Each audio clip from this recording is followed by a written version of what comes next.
میلاد شریف مناتے ہوئے اپنے ماحول کو، اپنے کردار کو، اپنے مزاج کو اور اپنے سلوک کو بہتر بنائیے۔ دنیا کو بتا دیجئے نبی کے غلام کیسے ہوتے ہیں۔ کیا اعلان ہے، کی محمد سے وفا تو نے تو ہم تیرے ہیں، یہ جہاں چیز ہے کیا لوح و قلم تیرے۔ یہ اللہ کا اعلان۔ علامہ اقبال نے اس کو منظوم کیا کہ اللہ فرماتا ہے میرے حبیب کے وفادار بن جاؤ تو سب کچھ تمہارا۔ لوح تختی کو کہتے ہیں اپنی تقدیر خود لکھنا، کب جب نبی کے غلام بن جاؤ گے۔ تو حضور صلی اللہ علیہ وآلہ وسلم اللہ کے لیے کتنی تواضع کرتے ہیں، اللہ کی رضا کے لیے کتنی تکلیف اٹھاتے ہیں، مجھے وہ بھی سامنے رکھنا ہے۔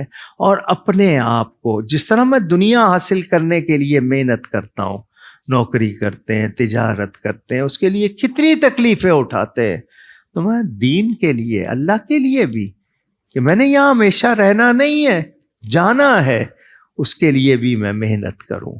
کوئی کمزوری نہیں، خاتون ہے، ماں ہے، بہن ہے، بیٹی ہے، بیوی ہے، اسی طرح باپ ہے، بیٹا ہے، بھائی ہے، شوہر ہے، بچے ہیں، معاشرے کے افراد ہیں، کچھ کمزور ہیں، کچھ طاقتور۔ کچھ لوگ کہتے ہیں نہیں جی اللہ نے ان کو کیوں دے دیا، ہمیں کیوں نہیں دیا۔ آپ کو اور کتنی چیزوں سے بچایا ہوا ہے، اس کا احساس کیوں نہیں کرتے؟ سوشل میڈیا پر اسلام کی صحیح تعلیمات جاننے کے لیے ابھی حافظ سائر قادری کا نیا YouTube channel Islamic digital studio subscribe کر لیں، اور ہاں، نوٹیفیکیشن بیل آئیکن کو بھی پریس کر لیں تاکہ ہماری نئی ویڈیوز آپ تک بر وقت پہنچ سکے۔